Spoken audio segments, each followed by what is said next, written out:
A 5-year-old boy named Justin developed sore throat and fever over the course of a day. By evening, his temperature was 40 degrees Celsius, and he was having difficulty swallowing water his mom gave him, and he became very quiet. His mom also noticed some drooling. On arrival to the ER, he was quiet, flushed, and frightened looking, and preferred a sitting posture. Hi, my name's Loisa. I'm going to be your nurse today. Can I start with his name and date of birth? Justin Bryson, May 20th, 2015. Okay, and what brings you guys in here today? It started a couple of hours ago. He had a fever. He stopped talking. In the car, I gave him some water. I noticed he was having difficulty swallowing.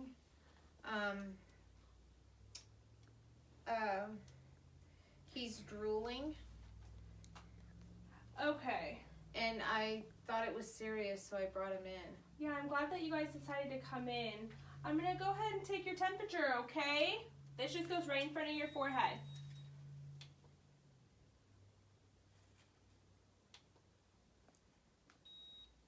Thank you.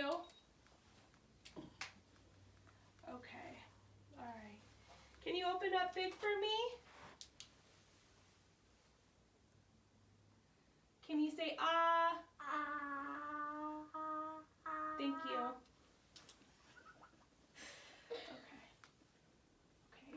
Can you lift up your head for me? Thank you. All right, I'm going to listen for some breath sounds, okay? This is my stethoscope. I'm just going to put it on your chest, and when I say take a deep breath, can you take a deep breath for me? Thank you. I'm turning this all wrong. Okay. Deep breath. Deep breath. Okay.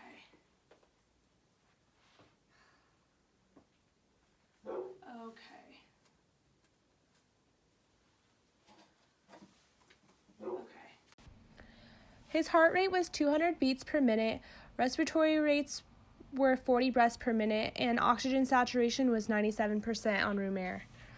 The emergency physician suspected epiglottitis, and the child was transferred to the operating room. Anesthesia was induced by mask while he sat in his mother's arms.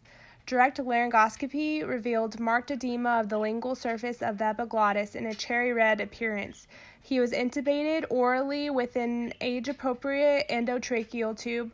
Blood cultures, complete blood count, and direct epiglottic culture were performed before the administration of antibiotics. High-dose intravenous cefirazine was administered, and the patient was transferred to a pediatric intensive care unit.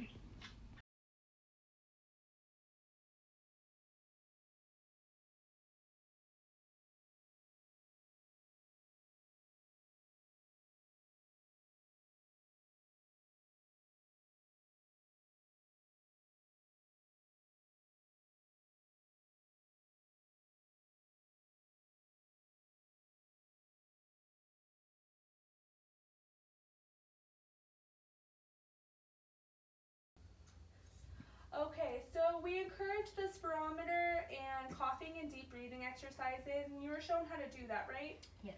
Do you have any questions? No. Okay, perfect. And also, he's prescribed antibiotics, 7-day course, and you just want to make sure that he takes it exactly as prescribed and that he completes the full dose. Okay. And also, a way to prevent epiglottitis from happening again is to get the Hib vaccination. And I actually got you a pamphlet for that. Thank you. You're welcome. And also, just some preventative measures is coughing and sneezing in the hands, and just make sure to cover their mouth. And also just like frequently washing his hands. Okay. Do you have any questions or anything? No. Okay.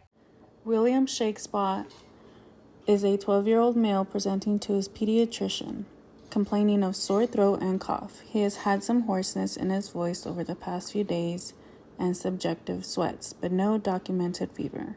He has a history of seasonal allergies in the fall and takes loratadine, only during that season. Upon review of systems, he complains of isolated throat pain without any rhinorrhea, sinus pressure, or headache. His grandpa has been taking his temperature at home, and they have fluctuated from 97.8 degrees Fahrenheit to 99.2 degrees Fahrenheit. Hi, I'm Tally. I'll be your nurse today. What's your name? Hi, William Shakespeare. Your grandpa tells me you're not feeling well today. Can you tell me what's going on?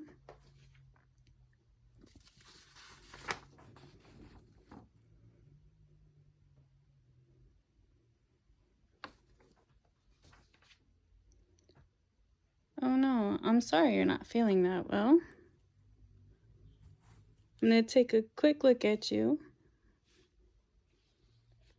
I'm going to listen to your heart, to your lungs. Take a deep breath.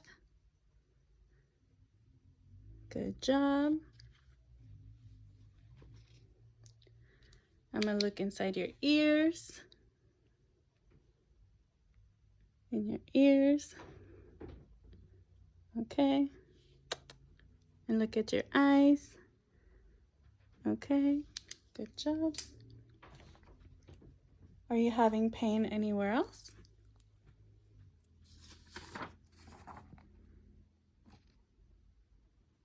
Heart rate 115, blood pressure 110/76, respirations 18, SpO2 100% on room air, temperature 99.0 Fahrenheit, and throat pain 3 out of 10. Physical exam noted that the patient had enlarged tonsils and mild swollen lymph nodes. William Shakespeare was given a prescription for ibuprofen to help with the inflammation and possible fever. He was not given a prescription for antibiotics, but the pediatrician advised the patient and his grandpa that he would call in a prescription for amoxicillin if the culture returned positive. He was encouraged to drink plenty of fluids and rest. The culture returned negative after 48 hours, and he symptomatically improved after 2 days.